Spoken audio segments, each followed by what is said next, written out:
여호수아서 5번째 시간입니다.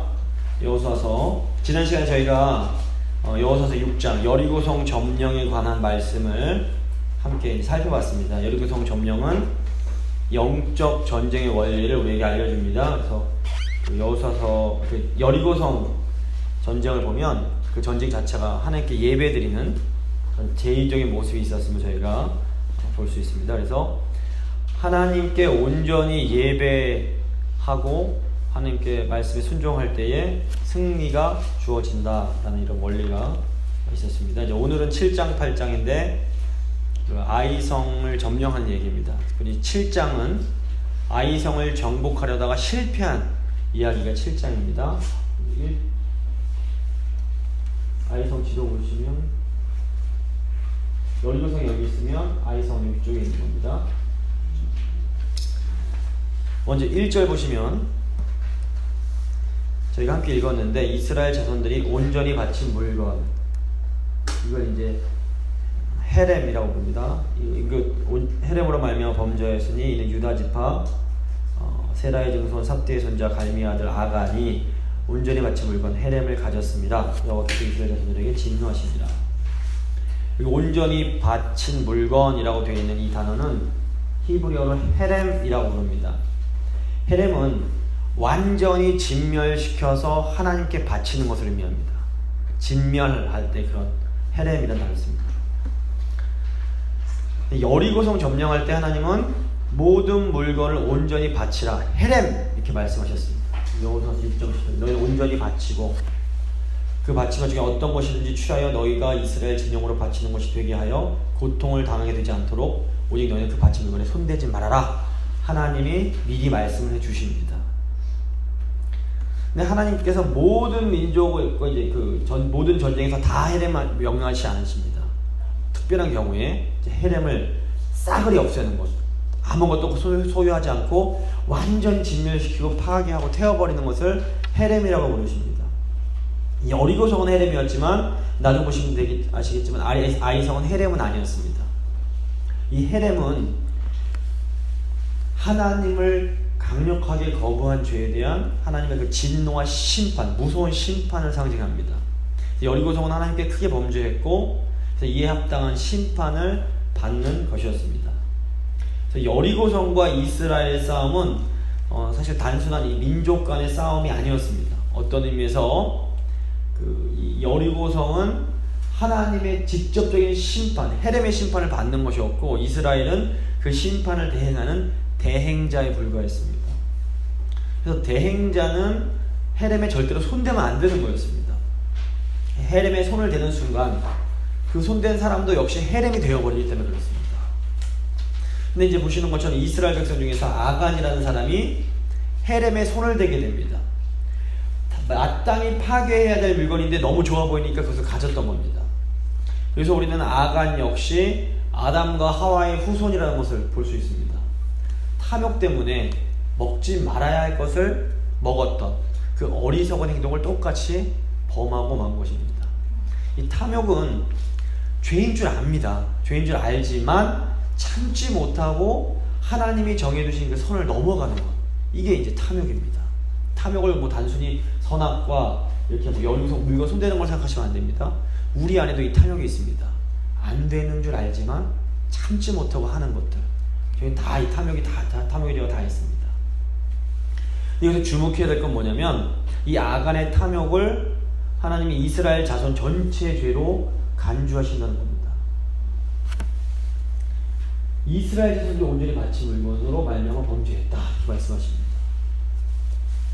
성경은 개인과 공동체가 아주 밀접하게 관련되어 있음을 보여줍니다. 사실 아간이라는 한 명의 개인의 죄악 때문에 죄를 지었는데 이게 이스라엘 공동체 전체에 아주 큰 타격을 입히게 됩니다. 저희가 나 한 명의 행동이 내가 속한 공동체에 어마어마하게 큰 영향을 줄 수 있다는 것을 아시게 됩니다. 내 죄가 우리 가정 전체, 내 죄가 우리 교회 전체에 큰 고통을 줄 수 있습니다. 반면에 내 순종 하나가 우리 가정 전체를 살리고 내 순종 하나가 우리 교회 전체를 어려움에서 벗어나게 할 수도 있습니다. 예수님 한 분의 순종이 온 인류를 구원했던 것과 같은 원리입니다. 그래서 성경과 2000년 교회 역사를 보시면 한 개인이 공동체에 영향을 준 이야기로 가득합니다. 한 개인이 잘못해서 공동체 전체가 고통받는 이야기도 많이 있고, 또 한 개인 전체가 희생, 하나님께 자신을 드림으로 공동체 전체가 살아나고 구원받는 역사가 많이 있었습니다. 결론적으로 내 말 한마디, 내 행동 하나가 굉장히 중요합니다. 나 하나쯤이야 이 생각이 가장 위험하고 잘못된 생각입니다. 왜 나만 손해봐야 되고 저 사람은 저 모양인데 왜 나만 먼저 순종해야 되나, 이렇게 생각하시는 게 아니라 다 나부터라도, 나만이라도 좀 순종해야겠다 라는 생각을 하셔야 됩니다. 나 한 명의 영향력이 얼마나 중요한지를 늘 기억하셔야 됩니다. 내 순종으로 우리 가정이 살고 내 순종으로 교회가 회복된다는 것 잘 생각하셔야 됩니다. 이제 2절과 5절 보시면 여호와의 전쟁의 규칙이 나옵니다. 2절 5절 좀 긴데, 핵심은 여호수아가 아이성에도 이렇게 정탐꾼을 보냅니다. 그건 나쁜 거 아닙니다. 여리고성도 보냈었고. 그런데 정탐꾼이 아이성을 가보니까 여리고성에 비하면 굉장히 작고 약한 성인 겁니다. 그래서 거기 많이 보낼 필요 없고 조금만 보내면 얼마든지 우리가 이렇게 정복할 수 있을 것 같습니다. 이렇게 보고를 합니다. 여호수아가 이 말을 듣고 한 3,000명 정도를 보냈다가 크게 패해서 도망을 치게 됩니다. 이 문제가 뭐였을까요? 여리고성과 아이성 전투에 이 차이점이 있습니다. 그 차이점이 뭐냐면 6장 처음 보시면 여리고성 전투는 하나님의 말씀으로부터 시작이 됩니다. 6장 1절 보시면, 6장 2절 보시면 여호와께서 여호수아에게 이르시되 라고 하면서 시작이 됩니다. 그런데 아이성 전투를 보시면 하나님 말씀이 없이 전쟁이 치러집니다. 이게 무슨 의미일까요? 아이성을 딱 보니까 이 정도는 하나님 말씀 없이도 우리 힘으로 얼마든지 할 수 있다라는 생각이 든 겁니다. 우리가 하기 쉬운 실수가 이겁니다. 상황이 어려우면 어마어마해 보이면, 여리고성 같으면 하나님께 간절히 기도하고 하나님 말씀을 기를 쓰고 들으려고 합니다. 아니 못 이길 것 같으니까. 그런데 상황이 쉬워 보이면 기도도 안 하고 하나님 말씀도 들으려고 하지 않습니다. 얼마든지 내 힘으로도 될 것 같으니까 그렇습니다. 근데 이게 우리의 엄청난 착각입니다. 여호와의 전쟁, 주님의 전쟁은 상황이 문제가 아닙니다. 하나님의 전쟁은 상황이 아무리 대단히 힘들고 어려워 보여도 하나님 말씀 따라가면 이기지만, 정말 쉽고 우리가 그냥 흔히 다 할 수 있고 다 아는 것처럼 보여도 하나님 말씀이 없이 행하면 절대로 이기지 못하는 전쟁입니다. 이 경험이 많고 지혜가 많은 사람일수록, 소위 전문가라고 불리는 사람일수록 자신의 지성과 경험과 노하우, 지식과 이런 것들로 어떤 일을 하려고 하는 유혹에 빠지기가 쉽습니다. 서로 아예 잘 모르는 사람은 매 순간마다 모르니까 하나님만 의지합니다. 그런데 이런 어떤 전문적 지식을 가지고 많은 승리를 경험해온 사람은 어느 순간 하나님이 아니라 자신의 그 실력과 지식과 노하우를 따라 일을 하려고 하는 그런 모습을 갖게 됩니다. 근데 이게 하나님이 주신 능력이나 지혜나 노하우를 사용하면 안 된다는 뜻은 절대로 아닙니다. 우리는 부지런히 하나님 주신 그런 달란트를 가지고 열심히 노력하고 애써서 실력과 지혜 그리고 전문성을 길러가야 됩니다. 실력자가 되고 지혜자가 되고 전문가가 되는 것은 굉장히 귀하고 아름다운 일입니다. 하지만 우리의 실력과 지혜가 하나님의 말씀보다 앞서가게 하면 절대로 안 됩니다. 실력이 있고 지혜가 많을수록 더 겸손하게 모든 일에 앞서서 기도하며 하나님의 말씀을 최우선으로 삼아야 됩니다. 이게 이제 아이성이 저에게 좀 굉장히 중요한 교훈입니다.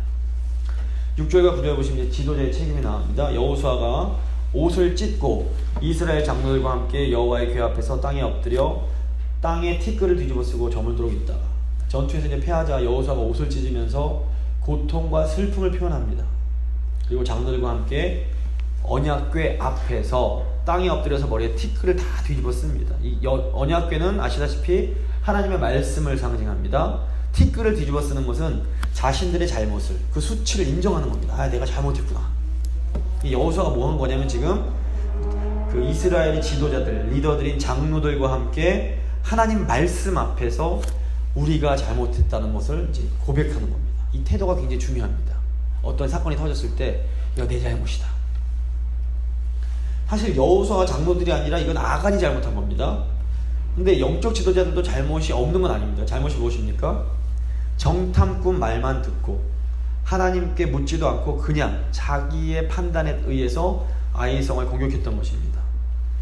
하나님께 기도도 하지 않고 말씀도 없이 그냥 인간적으로 판단해서 행동을 해버렸던 것입니다. 지도자들도 인간이기 때문에 실수할 수 있습니다. 하지만 실수한 후에 어떻게 행동하는가가 굉장히 중요합니다. 7절 좀 길지만 여호수아가 하나님께 죄를 뒤집어쓰고 했던 고백입니다. 중요하기 때문에 한번 읽어보겠습니다. 이르되 슬프도소이다. 주 여호와여 어찌하여 이 백성을 인도하여 요단을 건너게 하시고 우리를 아모리 사람의 손에 넘겨 멸망시키려 하셨나이까. 우리가 요단 저쪽을 만족하게 여겨 거주하였다면 좋을 뻔하였나이다. 주여 이스라엘이 그의 원수들 앞에서 돌아섰으니 내가 무슨 말을 하오리까. 가나안 사람과 이 땅의 모든 사람들이 듣고 우리를 둘러싸고 우리 이름을 세상에서 끊으리니 주의 크신 이름을 위하여 어떻게 하시려 하나이까 하니. 이 여호수아의 기도를 가만히 들여다보면 시편에서 다윗이 했던 기도와 굉장히 비슷합니다. 여호수아가 아주 솔직하게 아니 하나님 이러려면 왜 요단강 건너오게 하신 겁니까? 요단강 안 오게 거기서 다 정복되고 좋았는데 하나님이 여기 오게 하신 거 아닙니까? 우리 이스라엘이 아이성에 패했으니 이제는 다른 가나안 족속들이 저희 우습게 보고 우리 공격할 겁니다. 이제 하나님 당신이 망신당하실지도 모릅니다. 이거 어쩌려고 이러십니까? 여호수아가 모세의 수종, 모세를 이렇게 어시스트하면서 배웠던 게 있습니다. 그게 뭐냐면 모세가 하나님 앞에 나가서 아주 솔직하게 기도하는 그걸 이제 보고 배웠던 겁니다. 지도자라고 늘 멋진 모습으로 기도하는 것은 아닙니다. 하나님 앞에 나갈 때는 마치 부모님, 아빠를 만나는 아이처럼 징징대면서 기도할 수 있어야 됩니다. 가정과 교회에 어려운 일이 생겼을 때 하나님 아버지께 아주 솔직하게 기도해야 합니다. 아버지 이러려면 도대체 왜 나를 구원하셔서 하나님의 자녀 삼아 주신 겁니까? 저희 집이, 저희 가정이, 또 저희 교회가 이 모양 이 꼴이면 도대체 사람들이 우리를 뭐라고 하겠습니까? 저 집이 저러고도 예수 믿는 집이냐고, 저 교회가 그러고도 하나님 섬기는 교회냐고 우리를 우습게 볼 거 아닙니까? 하나님 도대체 어쩌려고 그러십니까? 솔직하게 마음을 쏟아놓으면서 기도할 수 있어야 됩니다. 근데 하나님께서 이런 솔직한 기도를 굉장히 기뻐하십니다. 왜 그럴까요? 오직 하나님의 자녀들만 하나님 아버지께 이런 솔직한 기도를 드릴 수 있기 때문에 그렇습니다. 상황이 정말로 힘들고 어려울 때는 그냥 뭐 체면쳐서 거룩하신 하나님 아버지 기도하는 게 아니라 아버지 이거 뭐 하시는 거예요? 이게 도대체 말이 됩니까? 막 그냥 솔직하게 하나님께 쏟아놓으실 수 있어야 됩니다. 시편을 보면 그게 나오고 지금 여호수아도 똑같은 기도를 드리고 있습니다. 하나님이 이 기도 기뻐하십니다. 시편에 보시면 하나님 응답하십니다. 여호와께서 여호수아에게 이르시되 일어나라. 어찌하여 이렇게 엎드려 있느냐. 저희 말로 하면 야 일어나. 왜 이렇게 자빠져 있어? 여호수아가 하나님께 징징대면서 기도를 하니까 하나님이 일어나라 이렇게 말씀하십니다. 그리고 이스라엘이 아이와의 전투에서 패한 이유를 이제 알려주십니다. 이 뭐가 잘못되면 기도해야 됩니다. 그래야 알 수 있습니다. 11절 보시면 이스라엘이 범죄하여 내가 그들에게 명령한 나의 언약을 어겼으며 또한 그들이 온전히 바친 물건 헤렘을 가져가고 도둑질하며 속이고 그것을 그들의 물건 가운데 두었느니라. 자, 하나님께서 아간의 범죄를 먼저 말씀하지 않으십니다. 하나님은 이스라엘이 패한 이유를 하나님과의 언약을 어겼기 때문이다 라고 먼저 말씀하십니다. 언약은 제가 자주 말씀드리지만 하나님과 하나님 백성 사이에 맺은 아주 친밀하고 특별한 관계입니다. 근데 이게 굉장히 중요합니다. 지금 이스라엘 백성의 잘못이 뭐냐면 그 언약 관계, 하나님과의 그 특별한 관계를 최우선에 두지 못했던 겁니다. 눈앞에 이제 땅이 보이니까 이 사람들 마음이 둥 뜬 겁니다. 하나님을 먼저 생각하지 못하고, 만약 모든 이스라엘 백성들이 정말 하나님과의 관계인 이 언약 관계를 가장 소중하게 여겼다면 아간도 함부로 이 헤렘 멸망받아야 될 물건을 함부로 건드릴 수 없었을 것입니다. 아까 개인이 공동체에 영향을 주는 것처럼 공동체도 개인에게 영향을 줍니다.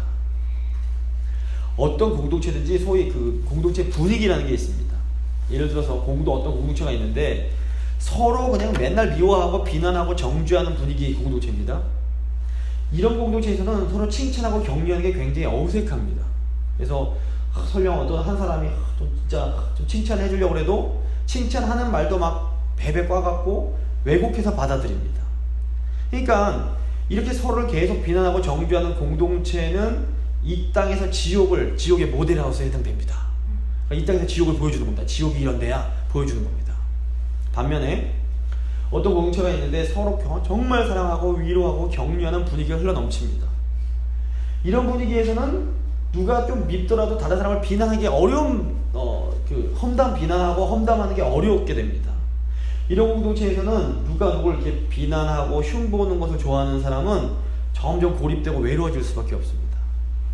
이렇게 서로 사랑이 넘치는 공동체는 뭡니까? 이 땅에서 그 천국을 보여주는 천국의 모델하우스라고 볼 수 있습니다. 교회가 이런 공동체가 되어야 되는 겁니다.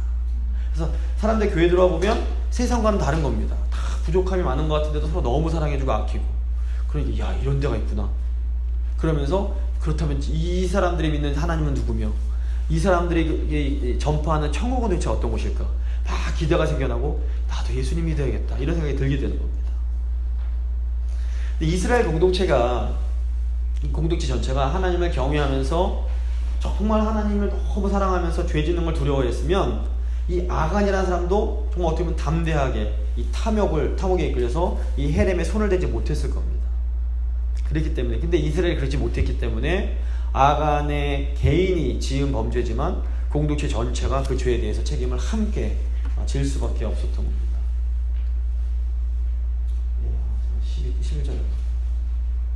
12절. 그러므로 이스라엘 자손들이 그들의 원수 앞에 능히 맞서지 못하고 그 앞에서 돌아섰나니 이는 그들도 온전히 바친 것이 됨이라. 그 온전히 바친 물건을 너희 중에서 멸하지 아니하면 내가 다시는 너희와 함께 있지 아니하리라. 그 공동체 헤렘은 심판받아야 마땅한 겁니다. 근데 그 헤렘을 품고 있으면, 가지고 있으면 헤렘과 함께 똑같이 심판을 받게 됩니다. 그러니까 하나님이 그 헤렘을 제거해라 라고 지금 말씀하시는 겁니다. 근데 이 말씀은 굉장히 소망이 되는 말씀입니다. 뭐냐면 너무 감사하게도 아간의 범죄에도 불구하고 이스라엘에게 내일이 있다는 겁니다. 우리의 연약함에도 불구하고 하나님은 우리에게 내일을 허락해 주십니다. 죄를 제해라. 여기 다시는 너희와 함께 있지 않겠다는 게 나는 너랑 같이 안 있을 거야가 아니라 빨리 제해. 그래야 내가 너랑 같이 있을 수 있어 라는 말입니다. 성경을 그 맥락을 잘 읽으셔야 됩니다. 13절. 너는 일어나서 백성을 거룩하게 하여 이르기를 너희는 내일을 위하여 스스로 거룩하게 하라. 내일이 있습니다. 이스라엘 하나님 여호와의 말씀에 이스라엘아 너희 가운데 온전히 바친 물건이 있나니 너희가 그 온전히 바친 물건을 너희 가운데서 제하기까지는 내 원수들 앞에 능히 맞서지 못하리라. 하나님께서 이스라엘로부터 이제 그 죄악, 그 헤렘을 제거하라 라고 말씀을 하십니다. 우리가 죄를 지었을 때에 헤렘을 이렇게 탐욕 때문에 헤렘을 품었을 때 죄를 짓는 건데, 우리가 회개함으로 그 죄를 제거하면 하나님이 우리에게 새로운 기회를 허락해 주십니다. 14절 보시면 내용이 뭐냐면 제비 뽑으라는 겁니다. 이스라엘 죄를 제거하기 위해서 제비를 뽑아라 그러십니다. 근데 이 제비는 인간이 스스로 머리를 써서 뽑는 게 아닙니다. 정말 하나님께 맡기는 겁니다. 이게 무슨 제비가 뭘 의미하냐면 하나님의 주권을 상징합니다. 하나님께서 직접 공동체를 어렵게 만든 그 죄를 알려주시겠다는 겁니다. 죄가 드러나게 만들어주시겠다는 겁니다. 그래서 이제 16절에서 23절 보시면 죄가 발견이 되는데 제비를 뽑아서 누가 그 헤렘을 건드렸는지가 이제 밝혀지는 내용이 쭉 길게 나옵니다. 쭉 내용을 보면 유다 지파가 먼저 뽑히고 그 중에서도 세라 족속이 뽑히고 그 다음에 세라의 이제 증손이요 삽디의 손자요 갈미의 아들인 아간이라는 사람이 뽑혀지게 됩니다. 이 아간이 이 헤렘을 이 자신의 장막 깊은 곳에 숨겨뒀습니다. 근데 하나님이 아간이 제비 뽑히게 하심으로 아간의 죄를, 은밀한 죄를 드러나게 하십니다. 그러니까 하나님은 때로 정말 어떤 공동체를 회복시키기 전에 하나님이 주권적으로 그 공동체에 있는 탐욕이 무엇인지 드러나게 하십니다. 결국 아무리 드러나는 게 좀 그 괴로운 일이긴 하지만 이게 드러나야, 암이 밝혀져야 암을 제거할 수 있기 때문에 드러나게 하십니다. 그래서 아무리 몰래 범한 죄라고 해도 결국엔 하나님이 다 드러나게 하십니다. 사실은 하나님이 싫어하시는 죄는 처음부터 안 짓는 게 제일 좋습니다. 근데 물론 우리가 또 연약해서 어쩔 수 없이 짓게 된 죄들이 이제 있습니다. 그런데 너무 이제 연약해서 정말 우리도 모르게 짓는 죄들은 어느 정도 여지가 있습니다. 그러니까 하나님이 또 이제 결국에는 이렇게 거룩하게 만들어 가시기 위해서 결국에는 그 죄를 다뤄 가시지만, 알면서도 내 고집 때문에 짓게 되는 죄는 이제 이게 탐욕 때문에 짓는 죄인데, 이게 정말 위험합니다. 압니다. 다 압니다. 이거 내가 안 되는데, 알지만 그래도 뭐 이렇게 짓는 죄들이 있습니다. 이런 죄는 하나님이 때가 되면 절대로 그냥 내버려 두지 않으십니다. 우리가 미워서가 아니라 이걸 그냥 내버려 두면 이 죄 때문에 내가 멸망하고 우리가 멸망을 받기 때문입니다. 우리 삶이 지옥으로 변해버립니다. 그렇기 때문에 죄가 얼마나 무서운 것인지를 우리가 기억하고 이 탐욕을 이기기 위해서 늘 깨어서 기도해야 됩니다. 24절에서 26절 보시면, 한 장만 넘겨주시겠어요?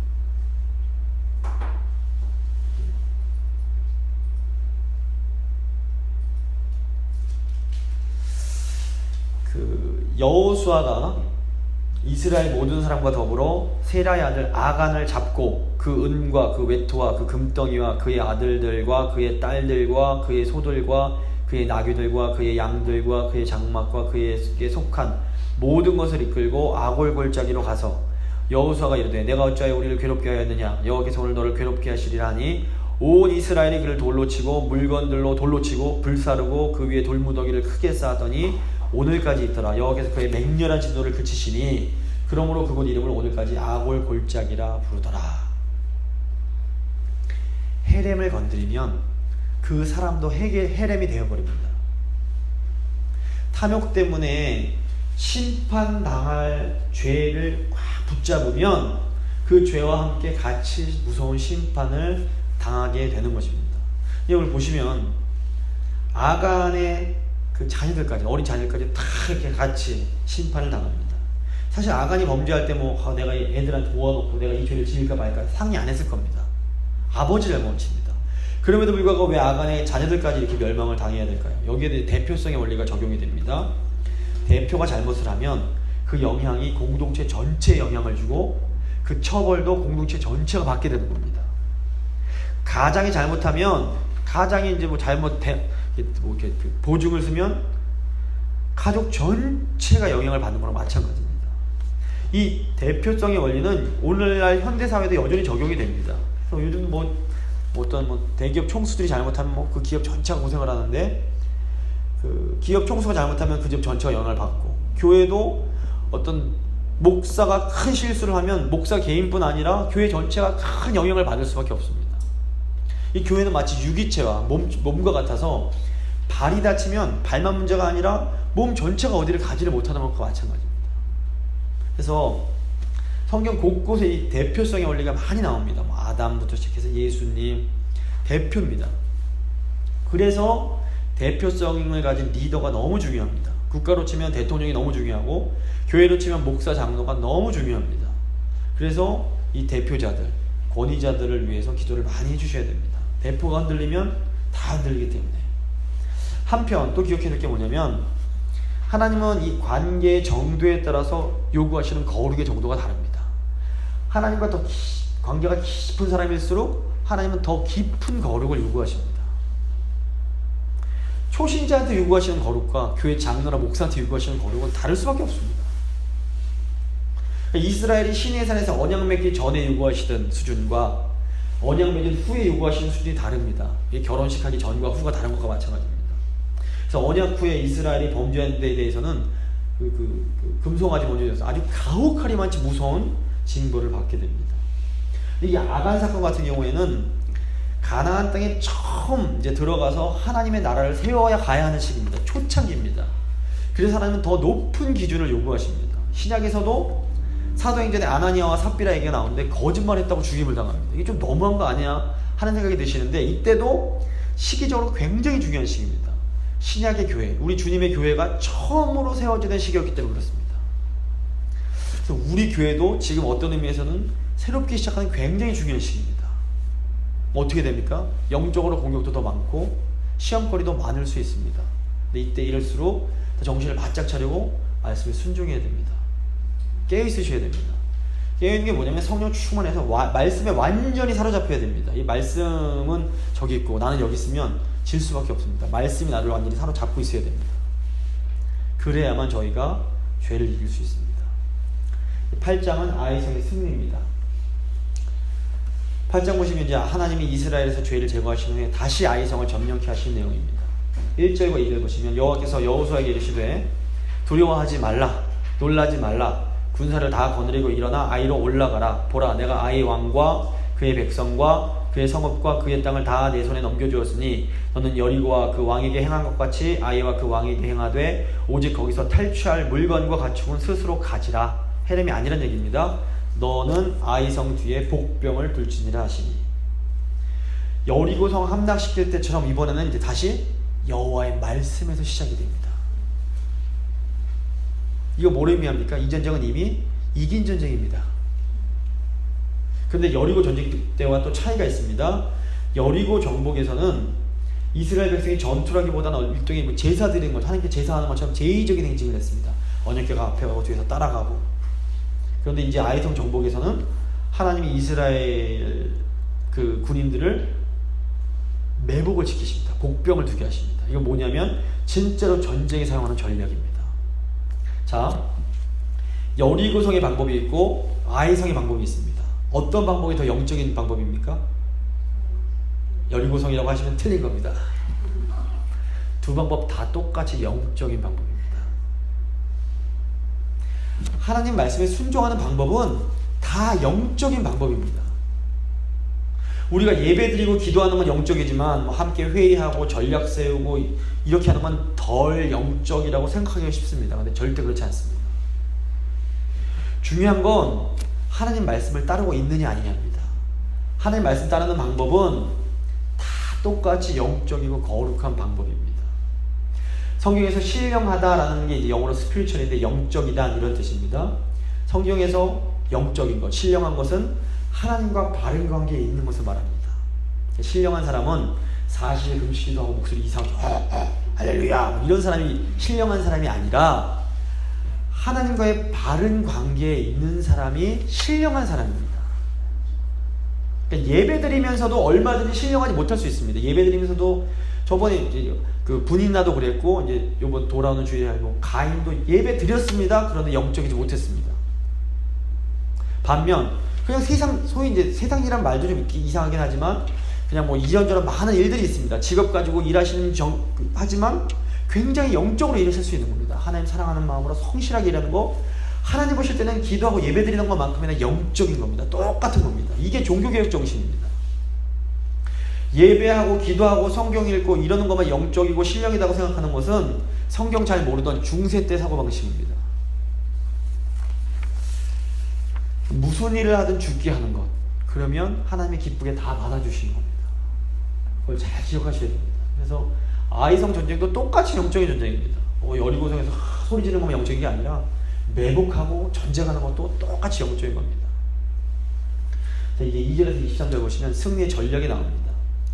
여호수아는 이제 처음 아이성 공격했을 때 3,000명 보냈는데 이번에 10배, 3만 명을 군대를 동원합니다. 3만 명을 아이성 앞에 매복을 시킵니다. 또 이제 12절 보시면 이 3만 명 중에서 5,000명은 특별히 서쪽에 매복을 시킵니다. 그러니까 그 서쪽에 몰래 숨어 있게 합니다.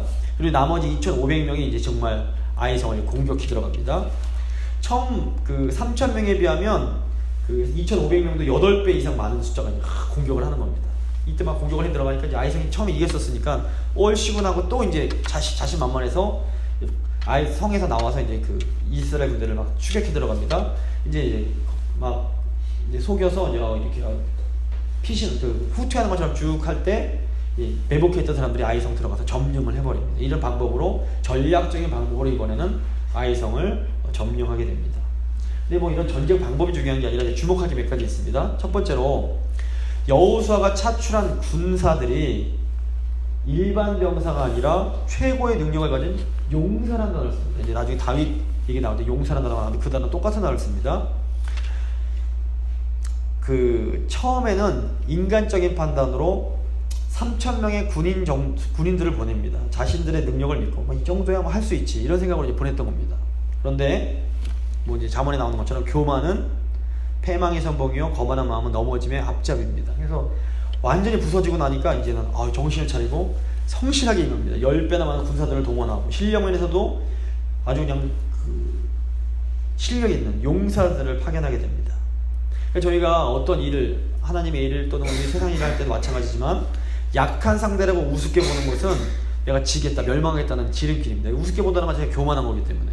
그래서 실제로 뭐 많은 이제 뭐 역사책 같은 걸 보면 실력이 정말 뛰어난 고수일수록 실력이 약한 아주 뭐 5살짜리 애기랑 상대할 때에도 최선을 다합니다. 이게 굉장히 중요합니다. 이 정도쯤이야 이렇게 생각하시면 이제 넘어지는 패배하는 지름길이라고 볼 수 있습니다. 두 번째, 교만하지 말라는 교훈이 나오고, 두 번째, 여호수아와 장로들이 솔선수범하는 모습도 보여줍니다. 10절 보시면 여호수아가 아침에 일찍 일어나 백성을 점호하고 이스라엘 장로들과 더불어 백성의 앞서 아이로 올라가며. 처음과는 이 전쟁을 대하는 태도 자체가 달라졌습니다. 처음에는 그냥 보냅니다, 여호수아가. 근데 이제는 직접 나아갑니다. 장로들과 함께, 리더들과 함께 나아갑니다. 그래서 영적 전쟁에는 지도자들이 항상 먼저 앞장서서 싸워야 됩니다. 근데 이 원리는 뭐 계속 여호수아에 계속 나오는 원리입니다. 먼저 된 자가 먼저 앞서가서 싸워야 되는 겁니다. 무엇보다 세 번째 가장 중요한 건 뭐냐면 이제 여호수아서 8장 보시면 모든 과정을 하나님이 명하신 그대로 행합니다. 이게 핵심입니다. 결국 하나님 전쟁은 하나님 말씀에 순종하는 데 성공하면 100% 이기는 전쟁입니다. 아무리 상대가 쉬워도 순종 못하면 지고 아무리 뭐 여리고니 뭐 골리앗이라도 순종하면 이기는 전쟁인 겁니다. 24절 29절 아이성이 멸망하는 내용이 나옵니다. 26절 보시면 아이 주민들을 진멸하여 바치기까지 여호수아가 단창을 잡아든 손을 거두지 아니하였고, 이제 여호수아의 이제 단창을 들고 있었는데 그거를 거두지 않았다는 건 출애굽기 17장에서 이스라엘이 이제 아말렉과 싸울 때 모세가 승리할 때까지 그 지팡이를 들고 손을 들고 있었습니다. 이제 이것과 통하는 부분이 있습니다. 원래 여호수아는 하나님의 명령에 순종해서 단창을 들어 올립니다. 이 행동은 이제 이스라엘의 매복병들로 하여금 아이성을 공격하라는 일종의 공격의 시도였습니다. 18절 보시면 여호와께서 여호수아에게 이르시되 내 손에 잡은 단창을 들어 아이를 가리키라. 내가 이 성읍을 내 손에 넘겨주리라. 이렇게 하면서 딱 드는데 이게 결국 무슨 말이냐면 이스라엘 백성들, 이스라엘 군사들이 자신들의 지략이나 계획에 따라 행동하는 게 아니라 하나님의 명령에 따라 행동하는 것을 보여줍니다. 특별히 여호수아의 단창은 모세의 지팡이처럼 하나님의 위대하신 능력을 상징합니다. 뭐 단체에 대단한 능력이 있어서가 아니라 하나님이 시키신 걸 하는 겁니다. 모세가 들어라 이렇게 들었던 것처럼 여호수아가 단창 들어라 그러면 드는 겁니다. 그러면 승리가 오는 겁니다. 그러니까 이스라엘의 군대는 하나님의 명령에 따라 아이성의 모든 주민들을 진멸시키고 이제 그 성을 결국 영원한 돌무더기로 만들어 버립니다. 이제 29절 보시면 그가 또 아이 왕을 저녁 때까지 나무에 달았다가 해질 때에 명령하여 그의 시체를 나무에서 내려 그 성문 어귀에 던지고 그 위에 돌로 큰 무더기를 쌓았더니 그것이 오늘까지 있더라. 이제 그 아이 성에 있는 백성들을 대표하는 아이의 왕이 나무에 달려서 끔찍한 죽임을 당하게 됩니다. 사실 이제 뭐 아이성, 여리고성도 그렇지만 아이성이 심판당하는 모습을 보면 너무 끔찍해 보입니다. 근데 기억하셔야 될 게 뭐냐면 죄에 대한 심판은 이토록 무시무시하고 끔찍한 겁니다. 사실은 우리도 이 무시무시한 심판을 당해 마땅한 죄인들입니다. 저희라고 뭐 아이성 참 불쌍한 이게 아니라 우리도 큰일 날 뻔한 건데 이렇게 끔찍하게 우리가 당해야 할 이 심판을 예수님이 나무에 달리심으로 대신 심판을 당해주신 겁니다. 그러니까 하나님께서 우리가 지은 죄에 대한 그 엄청난 그 진노를, 그 무시무시한 진노를 십자가 나무에 달리신 예수님 한 분께 다 쏟아 부어주신 겁니다. 그러니까 이 끔찍한 심판을 보면서 여리고성이든 아이성이든 뭐 앞으로 나오는 그런 끔찍한 그 전쟁의 하나님의 심판을 보면서 야, 어떻게 하나님이 이렇게 잔인하게 이렇게 하실 수가 있지가 아니라, 야, 나도 이렇게 끔찍한 심판을 당했어야 하는데, 당해 마땅한데 예수님 덕분에 살았구나. 이게 이렇게 생각하면 감사할 수 있어야 됩니다. 그래서 이제 오늘 이 보시면 아담과 하와 이야기를 보면서 야, 아담과 하와 너무했네, 이렇게 하면 성경 잘못 읽는 거 아닙니까? 야, 아담과 하와 이게 나네, 이렇게 읽어야 성경 제대로 읽는 건데, 오늘 이 아간의 내용 보시면서도 야, 아간 이거 너무했네, 이렇게 보시면 성경 잘못 읽으시는 겁니다. 아간, 이게 나구나. 그러니까 아간 생각하면서 다른 사람 생각하시면 야, 저 사람 때문에 우리가 고통받네, 이렇게 생각하시면 이게 성경 잘못 읽으시는 거고, 이렇게 남의 탓하고 남의 정죄하는 태도가 바로 심판당해서 해겜을 붙잡는 겁니다. 그러니까 아간 성경 읽으면서 딴 사람 생각하는 게 헤렘을 딱 내가 잡는 겁니다. 내가 아간이 되는 그 순간입니다. 이게 굉장히 위험한 겁니다. 반면 야, 이거 내가 아간이네, 이거 큰일 났다, 이렇게 생각하는 분들은 어떻게 하셔야 됩니까? 나 대신 진노당, 나무에 달려서 진노당해 주신 예수님을 생각하셔야 됩니다. 그래서 먼저는 아간 보면서 내가 죄인이다 깨달아야 됩니다. 그래야 이게 정상입니다. 그리고 내가 아간인 줄 알고 하나님의 그 진노가 무서워지면 그때 어떻게 됩니까? 우리를 위해서 십자가 대신 예수 그리스도를 바라봐야 됩니다. 그러니까 예수님은 우리 대신 모든 그 무시무시한, 즉 여기 성경에 나오는 모든 무서운 진노를 다 십자가에 다 혼자 받아내신 겁니다. 결국 우리의 문제는 우리가 해결할 수 없습니다. 우리의 문제는 다 하나님께서 해결해 주십니다. 우리가 할 수 있는 건 뭡니까? 믿음이 뭡니까? 하나님이 우리의 모든 문제를 해결해 주셨다는 이 복음, 이 은혜를 우리가 믿음으로 받아들이는 겁니다. 감사합니다. 원래 죽었어야 된다. 죽어 마땅한 죄인인 저를 그 크신 은혜로 나 대신 죽어주신 예수님 너무 감사합니다. 제가 예수님 때문에 살았습니다. 이 고백할 수 있는 게 이 성경을 바르게 읽는 방법입니다. 그럼 이제 오늘 말씀 마무리 될 텐데, 기도하실 때 오늘 이 아이성 정보 얘기를 보시면서 하나님, 이 아간과 같은 저희를 사랑하셔서 또다시 기회를 주시고 또다시 회복시키는 하나님의 은혜 감사합니다. 원래 저희가 받아야 될 심판 하나님이 대신 받아주신 감사합니다. 주님, 저희가 이 아간 보면서 죄가 얼마나 무서운 것인지 깨닫고 정말 성령 충만하여서 하나님 말씀에 철저하게 순종하는 저희 교회 될 수 있도록 주님 도와주시옵소서. 한번 간절한 마음으로 기도하겠습니다. 거룩하신 하나님 아버지, 저의 마음을 드립니다. 제 상처 입고 깨어진 마음을 하나님께 올려드립니다. 주님, 저희가 아간과 같습니다. 다 알면서도 저희 안에 탐욕 때문에 넘지 말아야 할 선을 넘고 붙잡지 말아야 할 것을 붙잡고 우기지 말아야 할 것을 우기는 저의 모습이 있음을 정직하게 고백합니다. 주님, 저희를 긍휼히 여겨 주시옵소서. 하나님, 하지만 하나님 저희를 너무나 사랑하셔서 저희에게 내일을 허락하십니다. 새로운 기회를 주십니다. 어서 일어나서 헤렘을 제거하라고 하십니다.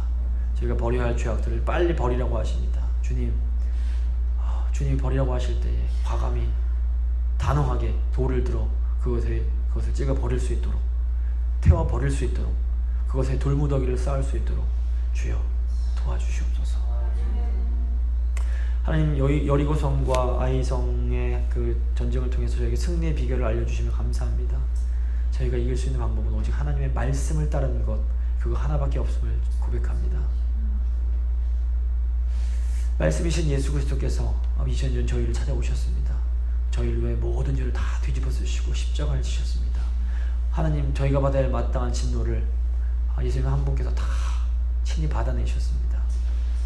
그 예수님이 저희를 사랑하시고 저희를 구원하시고 저희를 제자로 불러주시고 저희를 이끌고 가 주십니다.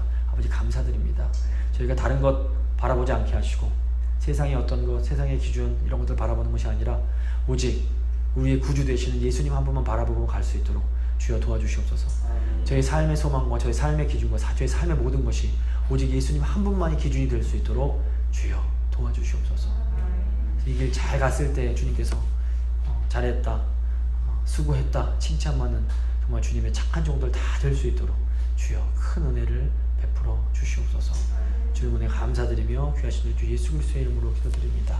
아멘.